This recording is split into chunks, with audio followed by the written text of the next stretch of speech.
Headline edition, July 8, 1947. The Army Air Forces has announced that a flying disc has been found and is now in the possession of the Army.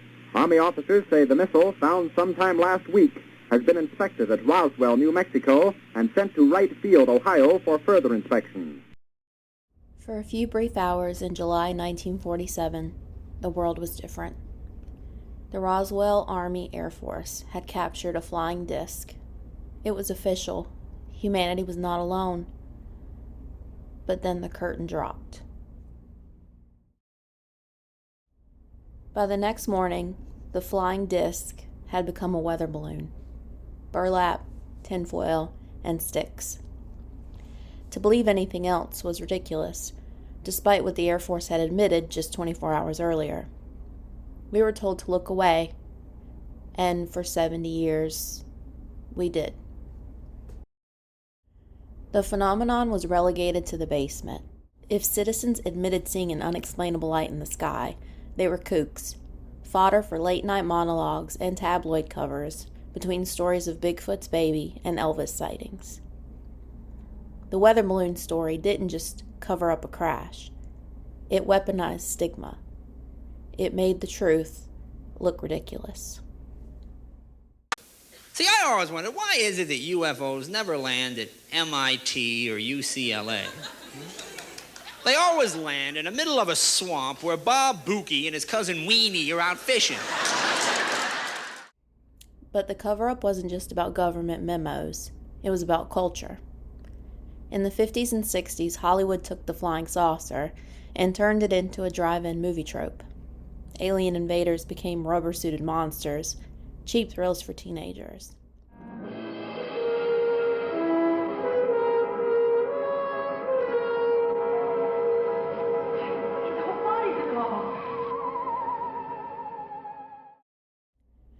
By the 1990s, however, believing in UFOs no longer just made you a joke. It made you potentially dangerous. Planet Earth about to be recycled. Your only chance to survive or evacuate is to leave with us. When 39 people took their own lives in a San Diego mansion, believing a spacecraft was trailing the Hale-Bopp comet, the UFO label was officially poisoned. It was no longer just for kooks in tinfoil hats. It became associated with cults, tragedy, and mental instability. If you talked about UFOs in a serious setting, you weren't just a dreamer. You were a potential extremist. The topic didn't just move to the shadows. It was locked in the basement of the American psyche, guarded by the twin centuries of B-movie cheese and cult-driven horror. Until the sensors on an FA-18 Super Hornet picked up something that didn't care about social stigmas.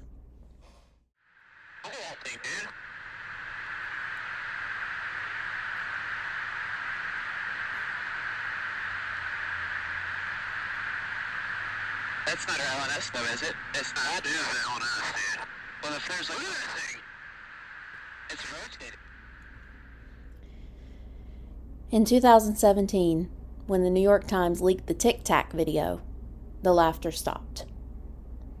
In July 2023, we watched as Commander David Fravor, a top-tier retired Navy pilot, described an object that defied everything he knew about modern aircraft.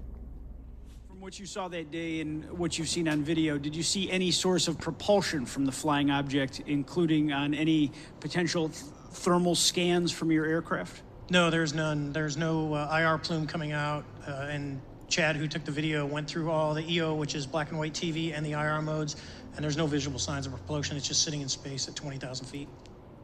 In your career, have you ever seen a propulsion system that creates no thermal exhaust? No.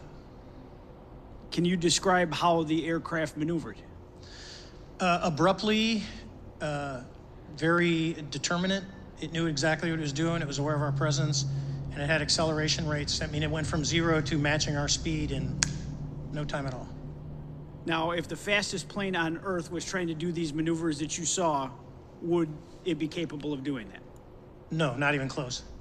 High-ranking intelligence officers, like David Grush, testified under oath about non-human biologics. If you believe we have crashed craft, stated earlier, do we have the bodies of the pilots who piloted this craft? As I've stated publicly already in my News Nation interview, biologics came with some of these recoveries, yeah. Were they, I guess, human or non-human biologics? Non-human, and that was the assessment of people with direct knowledge on the program I talked to that are currently still on the program. Suddenly, highly skilled and educated men were taking the kooky subject of UFOs seriously, and the halls of power seemed ready to listen. Which brings us to now, May of 2026. Following a direct executive order, the Pentagon has just opened a new door. The Pursue Initiative has released 162 never-before-seen files from the FBI, NASA, and the Department of War. Transcripts from Apollo 17 that have astronauts describing brilliant bodies with trillions of particles following their craft. A 2023 Greece video. The UAP making a 9-degree turn at 80 miles per hour is a maneuver that, as far as we're aware, would liquefy a human pilot due to the G-forces.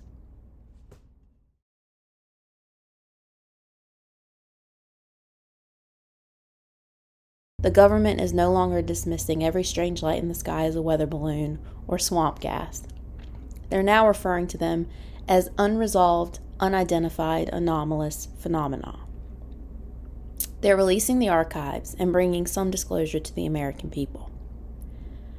Of course, we can't be certain what the government knows or doesn't know about this phenomenon. Is this some sort of soft disclosure to test the population?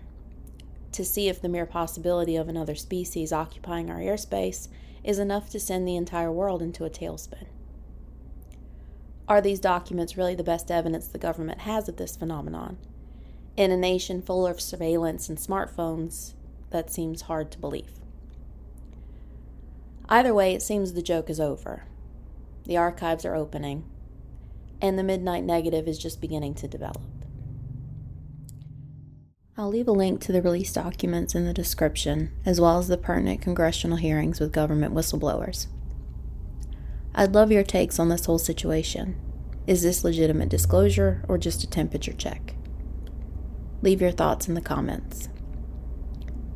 Developed in the dark, revealed in the light, I'm the developer, and the frame is now yours. See you for the next roll.